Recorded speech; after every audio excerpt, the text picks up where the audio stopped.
السلام علیکم ورحمۃ اللہ وبرکاتہ۔ الحمد للہ رب العالمین والصلاة والسلام علی رسولہ الکریم وعلی آلہ وصحبہ ومن سار علی نہجہ الی یوم الدین وسلم تسلیما کثیرا، اما بعد۔ اللہم انا نسألک علما نافعا ورزقا طیبا وعملا متقبلا، اللہم علمنا ما ينفعنا اللہم علمنا ما ينفعنا وانفعنا بما علمتنا وزدنا علما۔ ہماری عقیدہ منہج کی کلاس رہے گی جس میں ہم نے جو آخری سوال لے رہے تھے پچھلے درس میں، سوال نمبر 56 اس کو مکمل کریں گے، اور یہ ہمارا اس سیمسٹر کا آخری سوال رہے گا، اور باقی انشاءاللہ ہم یہ کتاب جو ہے اگلے سیمسٹر میں مکمل کریں گے۔ اور آج ہم بقیہ وقت میں جو ہے وہ اس کے جو یعنی کہ ریویژن کریں گے، اور انشاءاللہ ہم اگلے ہفتے سے امتحانات کا سلسلہ شروع کر رہے ہیں، جس کا آپ کو اعلان کر کے بتا دیا جائے گا، اس کی ڈیٹ شیٹ بھی اور سارا کچھ۔ تو ہم عقیدہ منہج کا سوال نمبر 56 لے رہے تھے، جس میں کیا کسی کو قیامت کا علم ہے اور اس کی نشانیاں کیا ہیں۔ ہم نے ذکر کیا تھا قیامت کے علم کے حوالے سے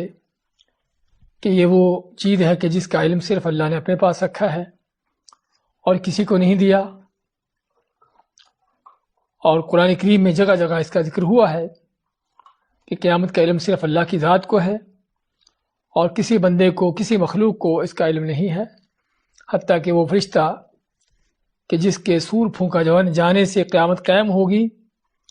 اس کو بھی علم نہیں ہے کہ وہ قیامت کب آئے گی۔ لیکن اس کی نشانیاں ضرور ہیں، اور نشانیوں کے بارے میں ہم نے ذکر کیا تھا کہ علماء نے قیامت کی نشانیوں کی 2 قسمیں بنائی ہیں، یا 2 قسموں میں اس کو تقسیم کیا ہے۔ علامات الساعۃ الصغریٰ کہ قیامت کی چھوٹی نشانیاں، اور علامات الساعۃ الکبریٰ اور قیامت کی بڑی نشانیاں۔ ہم نے سابقہ درس میں چھوٹی نشانیوں کا ذکر کیا تھا کہ وہ نشانیاں رسول کریم صلی اللہ علیہ وسلم کی بعثت سے آپ کے آنے سے شروع ہو چکی ہیں، جس طرح کہ آپ کا فرمان ہے بعثت انا والساعة۔ اسی طرح ہم نے ذکر کیا تھا کہ مال کی کثرت ہونا، حتیٰ کہ کوئی زکوٰۃ لینے والا نہ ملے، اور یہ بھی آپ صلی اللہ علیہ وسلم کے کچھ عرصہ کے بعد عمر بن عبدالعزیز کے زمانے میں ایسا ہو چکا ہے۔ اور اسی طرح جو ہے وہ 30 دجالوں کا ظاہر ہونا، جو آپ کے زمانے سے لے کر نکلتے چلے آ رہے ہیں، اور اسی طرح علماء کی کثرت سے فوتگی ہونا جو ہم ان زمانوں میں دیکھ رہے ہیں، اور وقت کا قریب ہو جانا، قریب ہونے کا مراد یعنی وقت کا بہت جلد گزرنا، اور اسی طرح غریب، فقیر، بھوکے لوگ، ان کے پاس اس قدر مال کا آ جانا کہ بڑے بڑے اونچی بلڈنگیں اور ٹاور بنانا جو ہم دیکھ رہے ہیں، اور علم کا یا ذمہ داریوں کا ان کے جو غیر اہل لوگ ہیں ان کی طرف منسوب ہو جانا، حتیٰ کہ علم کی مسندوں پر بھی ایسے لوگ بیٹھیں گے کہ جو اس کے اہل نہیں ہیں۔ یہ بھی قیامت کی نشانی ہے، اور کثرت سے فتنے اور فساد اور یہ چیزیں پیدا ہونا کہ جس میں آدمی اس کے ہر وقت اور ہر طرف سے گمراہی کے یعنی کہ رستے مہیا ہیں، اور گمراہ ہوں گے لوگ۔ تو اس طرح کی وہ چیزیں جن کا ہم نے تفصیل ذکر کیا تھا سابقہ درس میں، کہ یہ جو علامات الساعۃ الصغریٰ قیامت کی چھوٹی نشانیوں میں شمار ہوتی ہیں۔ اس کے علاوہ قیامت کی بڑی نشانیاں ہیں، اور بڑی نشانیاں ہونے کا معنی کہ وہ نشانیاں جو بالکل قیامت کے عین قریب ہوں گی، اور ان نشانیوں کا ظاہر ہونا اور قیامت کا آنا دونوں ایک ساتھ ہوں گے، یعنی کہ وہ بالکل قریب ہوگا۔ اور ان نشانیوں میں سے مہدی کا ظہور ہونا، مہدی کا ظاہر ہونا، جس کی نبی کریم صلی اللہ علیہ وسلم نے بشارت دی ہے کہ جب فتنوں کا دورہ ہوگا اور مسلمان بہت ہی قسم پرسی کی حالت میں ہوں گے، ان حالتوں میں اللہ تعالیٰ ایک بندے کو بھیجے گا، آپ مانتے کہ جس کا نام میرے نام سے ملتا ہوگا اور وہ آپ کے خاندان میں سے ہوگا، تو جو لوگوں کو اللہ کے دین پر چلائے گا اور ہدایت کے راستے پر چلائے گا، اور لوگ اس کی بیعت کریں گے اور اس کے مد مقابل کھڑے ہونے والوں کو اللہ ہلاک کرے گا۔ اسی مہدی کے ہوتے ہوئے ہی عیسیٰ علیہ السلام کا نزول ہوگا۔ عیسیٰ علیہ السلام اللہ تعالیٰ آسمانوں کی طرف سے نازل ہوں گے، تو ان کا نزول ہونے سے پہلے ہی دجال بھی آ چکا ہوگا، یعنی یہ نشانیاں سبھی ایک ساتھ ہیں، حتیٰ کہ عیسیٰ علیہ السلام ہی دجال کو قتل کریں گے، اور دجال جس کا فتنہ بہت بڑا ہوگا کہ جب سے دنیا بنی ہے اس وقت سے لے کر قیامت تک دجال سے بڑھ کر کوئی فتنہ نہ ہوگا، کہ جو کافر ہوگا اور لوگوں کو کفر کی طرف لائے گا، دعوت دے گا،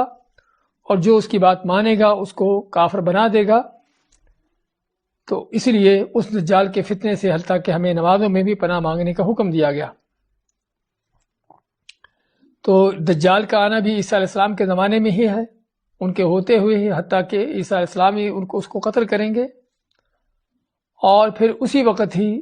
یاجوج ماجوج کا نکلنا ہے، کہ جس کے بارے میں عیسیٰ علیہ السلام کو اللہ تعالیٰ وحی کریں گے کہ ایسی میری مخلوق نکلی ہے اور یہ آئی ہے جس کا کوئی بھی مقابلہ کرنے کی طاقت نہیں رکھتا۔ تو عیسیٰ علیہ السلام پھر اپنے ساتھیوں کو لے کر، ایمان والوں کو لے کر پہاڑوں پر چڑھ جائیں گے، اور اللہ تعالیٰ یاجوج ماجوج کو ہلاک کرے گا۔ اور اسی طرح قیامت کی جو قریب ترین بڑی نشانیاں ہیں اس میں سورج کا مغرب سے طلوع ہونا، جس کا ذکر آیا ہے، یعنی کہ احادیث میں سے، یہ احادیث میں اور قرآن میں بھی اس کا اشارہ ہے کہ سورج کا مغرب سے طلوع ہونا جو قیامت کی سب سے آخری اور بڑی نشانیوں میں سے ہیں، کہ جس کے بعد توبہ کا دروازہ بند ہو جائے گا اور کسی کی توبہ قبول نہ ہوگی۔ اور اسی طرح دابہ ایک جانور ہے کہ جو نکلے گا صفا مروہ کے درمیان سے، اور اس کا اللہ نے ذکر کیا ہے سورۃ النمل میں، اور دھوئیں کا نکلنا، دخان کا نکلنا، اور زمین کا دھنسنا مشرق میں مغرب میں، اور پھر سب سے آخری نشانی کیا ہوگی کہ یمن کی طرف سے، عدن کی طرف سے آگ نکلے گی اور جو لوگوں کو محشر کے میدان کی طرف ہانکے گی۔ تو یہ وہ نشانیاں ہیں کہ جو قیامت کی علامات الکبریٰ کے نام سے جانی جاتی ہیں، قیامت کی بڑی نشانیاں۔ تو یہ تھا قیامت کے حوالے سے کچھ، اس کے بارے میں کیا کیا اس میں تفصیلات آتی ہیں، اور اگلے جو سوالات آ رہے ہیں وہ سارے اسی حوالے سے ہے کہ قیامت کے اوپر ایمان میں، یا قیامت کے ایمان کے اندر کیا کچھ شامل ہوتا ہے۔ وہ سارے وہ مراحل، وہ ساری وہ چیزیں جو مرنے سے لے کر انسان کے ساتھ پیش آتی ہیں، حتیٰ کہ آخر میں جنت یا جہنم میں جا پہنچتا ہے، تو یہ سارے مراحل اسی قیامت کے اوپر ایمان کے اندر شامل ہوتے ہیں، یوم بالآخر کے اندر یہ ساری چیزیں شامل ہوتی ہیں۔ تو یہ ہے قیامت پر ایمان کا تقاضا اور اس کی نشانیاں کیا ہیں۔